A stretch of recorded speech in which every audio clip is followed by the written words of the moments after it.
The bench outside the Hartwell Public Library had become, without anyone officially deciding it, the place where Eugene Marsh spent most of his afternoons, a spot with enough shade in summer and enough sun in winter that the library staff had long since stopped asking him to move along, the way they had the first few months he'd shown up there 2 years earlier.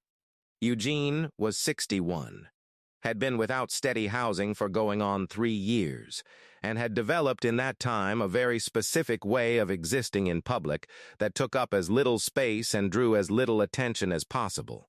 A skill, he sometimes thought, that most people never had to learn, and that he wished more than almost anything he'd never had to learn either.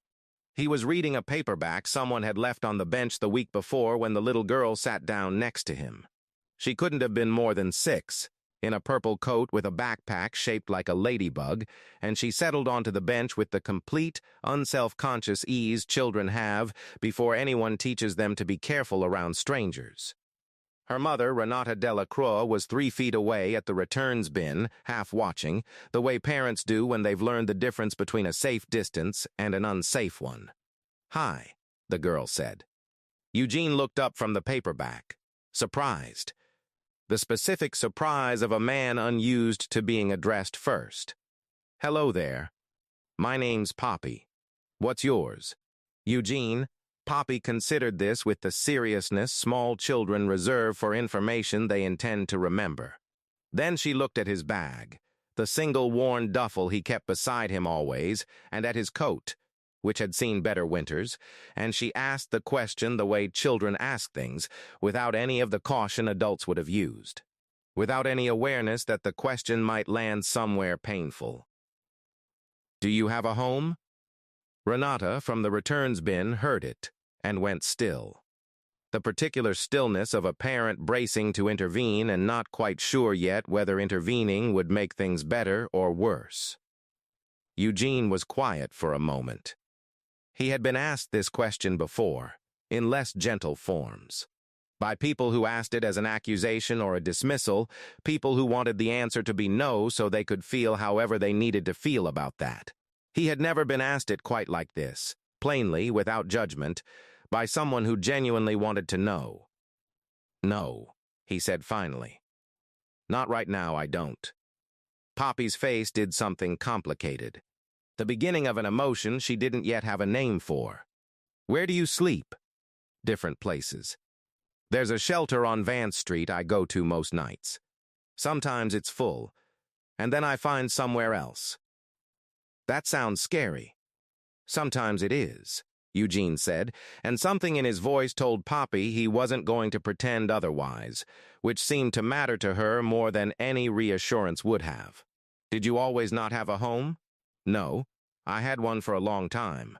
I worked at a machine shop for almost 20 years, had a wife, had an apartment, all of that.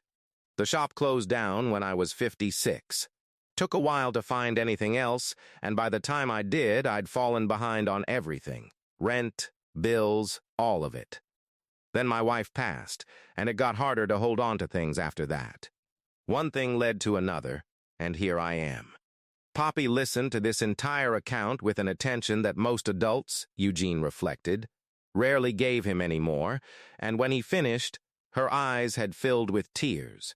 Not dramatic ones, just a quiet, genuine welling up, the kind that happens when a child understands, for the first time, that something unfair and sad is also something real and close by. Not a story on a screen, but a man sitting next to her on a bench. "That's not fair," Poppy said, wiping her eyes with her sleeve. "You worked for 20 years. I did. You should get to have a home." Eugene felt something in his chest tighten, the specific ache of being told something so simply true by someone too young to know it wasn't simple at all in practice. "I appreciate you saying that." Renata had come over by this point, crouching beside her daughter, partly to comfort her and partly, she would say later, because she found herself wanting to hear the rest of the conversation too. "Poppy, honey, are you all right?" "He doesn't have a home, Mom. He worked for 20 years, and he doesn't have a home." Renata looked at Eugene. And Eugene, expecting the polite retreat he usually got once a parent stepped in, was surprised when she simply asked, gently, "Would you mind if we sat with you a few minutes?" They talked for almost half an hour. Eugene told them about the machine shop, about a wife named Carol he still spoke of in the present tense more often than the past, about the shelter on Vance Street and the caseworker there. A woman named Priscilla Ade, who had been helping him apply for housing assistance for the better part of a year, a process slowed by lost paperwork, wait lists, and the particular exhaustion of trying to prove you deserve help while having almost nothing left to prove it with. Poppy, by the end of the conversation, had stopped crying, but hadn't stopped looking troubled. The look of a child turning a problem over in her mind long after the adults around her had moved on to smaller talk. "I want to help," she told her mother on the walk home. "Can we help him?" Renata Delacroix worked as a paralegal at a firm downtown, not wealthy by any means, but steady, and she found herself thinking about Eugene for the rest of that day, in a way she hadn't expected to. That evening, she did something she said she wouldn't have done a week earlier. She posted about the encounter, not asking for money, just describing what her daughter had asked and what Eugene had answered, and mentioning almost as an afterthought the name of the shelter and the caseworker he'd mentioned. The post reached a local community group with several thousand members. Then a local news producer named Halston Vega, who reached out to Renata within 2 days asking whether Eugene would be willing to talk on camera, not for pity, Halston said carefully, but because stories like this sometimes moved things that paperwork alone couldn't. Eugene was hesitant. He had spent 3 years being looked past, and being looked at, suddenly, felt like its own kind of exposure. But Priscilla Ade, his caseworker, encouraged him to consider it, telling him plainly that his case had been stuck behind a documentation issue for months, and that sometimes, unfair as it was, visibility solved problems that patience alone couldn't. He agreed to a short interview, on the condition that it focus on the housing system's gaps rather than on him as an individual story. The segment aired 11 days after Poppy asked her question on the library bench, and it did something neither Eugene nor Priscilla had quite expected.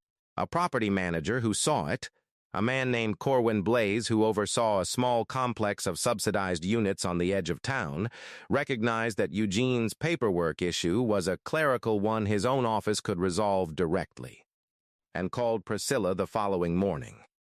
3 weeks after that, Eugene Marsh moved into a one-bedroom apartment on Larkin Street, the first door that had been entirely his own in just over 3 years. Poppy and her mother came to see it the week he moved in, and Poppy, walking through the small, mostly empty rooms, asked him the same question she'd asked on the bench. Though this time it wasn't really a question at all. "Do you have a home now?" Eugene knelt down so he was at her eye level, the way she'd sat next to him without hesitation weeks earlier. "I do," he said. "And it's a lot because you asked me something nobody had asked me in a long time." Poppy didn't cry this time. She just smiled, the specific satisfied smile of a child who has learned. At 6 years old, that a simple question asked honestly can sometimes do more than anyone expects it to. Eugene still sits on that same bench outside the library some afternoons, though now it's by choice rather than necessity, and he says if Poppy or her mother ever come by, the coffee's on him, which is a sentence he says he never thought he'd get to say again, and one he says he intends to keep saying for as long as the door on Larkin Street stays his.